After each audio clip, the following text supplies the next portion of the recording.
48 घंटे में दूसरी बार पाकिस्तान पहुंचकर ईरान के विदेश मंत्री अब्बास अराक्ची ने एक बार फिर दुनिया का ध्यान अपनी तरफ खींच लिया है। ये दौरा सिर्फ एक सामान्य कूटनीतिक यात्रा नहीं माना जा रहा है, बल्कि इसके पीछे बड़ा राजनीतिक और रणनीतिक संदेश छिपा हुआ है। इस्लामाबाद में उनकी लगातार मौजूदगी और वहां के शीर्ष नेतृत्व से हो रही लगातार बातचीत ने अंतर्राष्ट्रीय राजनीति में हलचल पैदा कर दी है। अब सवाल ये उठ रहा है कि क्या ये कदम अमेरिका और ईरान के बीच चल रहे तनाव में कोई नया मोड़ ला सकता है। अब्बास अराक्ची ने हाल ही में पाकिस्तान के प्रधानमंत्री शहबाज शरीफ और सेना के प्रमुख आसिम मुनीर से मुलाकात की थी। इस मुलाकात में क्षेत्रीय सुरक्षा, युद्ध की स्थिति और कूटनीतिक समाधान जैसे मुद्दों पर चर्चा हुई थी। ईरान ने साफ संकेत दिया कि वो अमेरिका से सीधे बातचीत करने के बजाय पाकिस्तान के माध्यम से अपनी बात आगे बढ़ाना चाहता है। ये रणनीति बताती है कि ईरान अब अपने कूटनीतिक चैनल को एक नए तरीके से इस्तेमाल करना चाह रहा है। इस दौरे के तुरंत बाद अराक्ची ओमान के लिए रवाना हो गए, जहां उन्होंने सुल्तान तारिक बिन हैथम से मुलाकात की। इस बैठक में युद्ध की स्थिति को रोकने और शांति बहाली की संभावनाओं पर विस्तार से चर्चा हुई। ओमान लंबे वक्त से मध्यस्थ की भूमिका निभाता आया है और इस बार भी उसकी भूमिका अहम मानी जा रही है। इस पूरे घटनाक्रम के बीच ईरान के रुख में सख्ती भी साफ नजर आ रही है।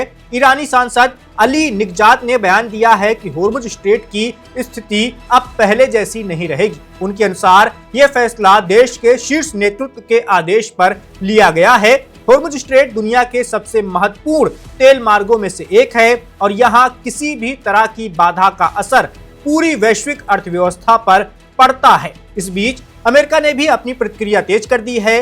रिपोर्ट्स के अनुसार 13 अप्रैल से अमेरिका ने ईरान की कुछ बंदरगाहों पर नौसैनिक नाकेबंदी शुरू की है, जिससे तेल सप्लाई पर असर पड़ रहा है। खासकर एशियाई देशों में इसका प्रभाव महसूस किया जा रहा है, जहां तेल की आपूर्ति को लेकर चिंता बढ़ गई है। इस्लामाबाद में अमेरिका और ईरान के बीच हुई बातचीत को भी बहुत ज्यादा सफलता नहीं मिली है। बातचीत बिना किसी ठोस नतीजे के खत्म हुई, जिससे तनाव और बढ़ गया है। हालांकि पाकिस्तान की मध्यस्थता से एक अस्थायी सीजफायर जारी है, लेकिन ये कितना टिकाऊ होगा ये अभी साफ नहीं है। नई बातचीत की कोशिशें जरूर चल रही हैं, लेकिन स्थिति अभी भी नाजुक बनी हुई है। इस बीच वैश्विक स्तर पर भी हलचल तेज हो गई है। अमेरिका के राष्ट्रपति डोनाल्ड ट्रंप और ब्रिटेन के प्रधानमंत्री कीर स्टारमर के बीच फोन पर बातचीत हुई है। दोनों नेताओं ने इस बात पर जोर दिया है कि समुद्री रास्तों को जल्द से जल्द सामान्य किया जाए। उनका मानना है कि अगर होर्मुज स्ट्रेट में शिपिंग बाधित रहती है तो इसका सीधा असर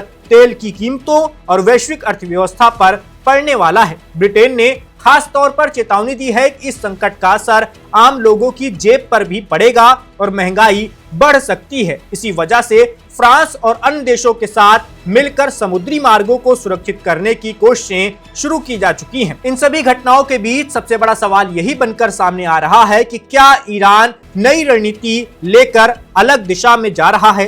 पाकिस्तान की भूमिका लगातार बढ़ रही है और अमेरिका की चिंता भी गहरी होती जा रही है। कूटनीति, दबाव और शक्ति प्रदर्शन के इस खेल में हर कदम का असर वैश्विक स्तर पर दिखाई दे रहा है। अब दुनिया की नजर इस बात पर है कि क्या ये तनाव किसी बड़े समझौते की ओर जाएगा या फिर हालात और ज्यादा बिगड़ेंगे।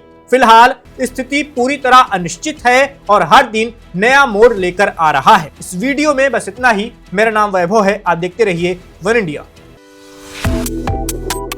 Subscribe to One India and never miss an update. Download the One India app now.